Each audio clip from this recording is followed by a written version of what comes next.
Because you might be here today and you might think that you're too far gone. You messed up one too many times, but that is not the story that we find in Scripture. We see that Adam sinned in the garden when everything was perfect, but he wasn't killed. The world, just a few generations later, was so sinful that God was regretful that he even made mankind, yet he did not destroy mankind, but saved them through Noah, Abraham. Just a few generations later here, who was called out of paganism. He ended up not fully believing in his life all the promises and started getting anxious over that. There's multiple times where he struggled to believe that God's promises were actually going to be true, but God still used him and gave him even another son to Abraham. His wife Sarah, who started to laugh when she heard that God was going to give her a son because she was advanced in years. She was laughing, but yet God still bore a son through her in her old age.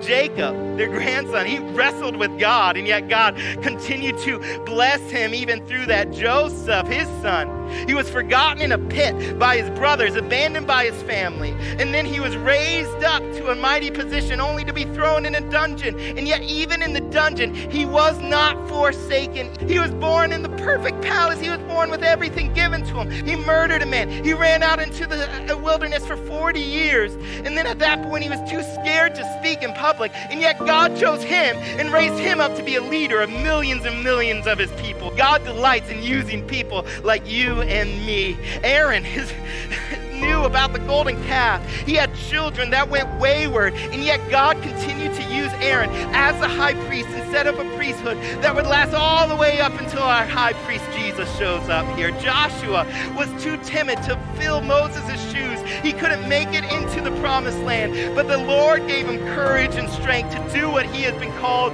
to do here. Rahab was a prostitute, a Canaanite prostitute, but she helped give the Israelites victory through the city of Jericho.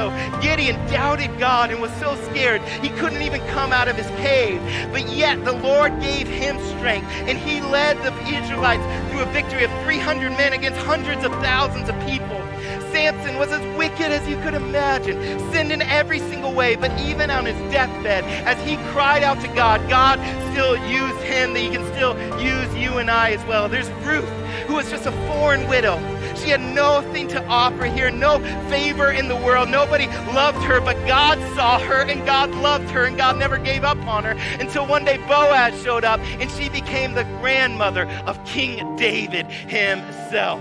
King David was a man that committed adultery, was a man that murdered the husband of that woman. And then it was after that, not always just before it, but also after that, that he called him a man after God's own heart. Why? Because he turned back to the Lord. He repented of that sin and came back, and he found another chance. There's Hezekiah, who was going to die, and yet he cried out to God, and God gave him another 15 years in order to serve him. Elijah, who was a mighty man of God, struggled with depression, so much so that he wanted to die, and yet even in the moment of his greatest weakness, the Lord comes to him in a gentle whisper and reminds him that he is not alone even still. We have the prophet Jonah, who was literally running from the Lord for most of his life, and yet the Lord gave him a first-class ticket to Nineveh there. God can use you no matter what. When we look to the New Testament, we see the woman at the well who was married 5 times. She was sleeping around even still, and the Lord saw through all of that to see her deepest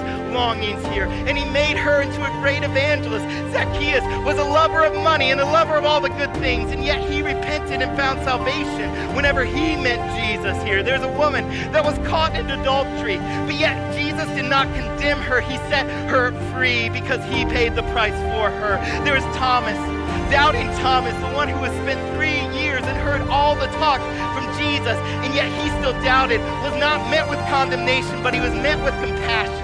Mary Magdalene was freed from over 7 demons that resided inside of her, and yet she was the one that was chosen to be the first one to see the resurrected Lord that day. Then you have all the disciples who abandoned Jesus in his greatest moment of need on the cross, and yet they were all still given a mission. Peter denied Jesus 3 times only to be restored, and the Apostle Paul was killing Christians only to become the greatest Christian the world has ever seen. God delights in using people like you and me.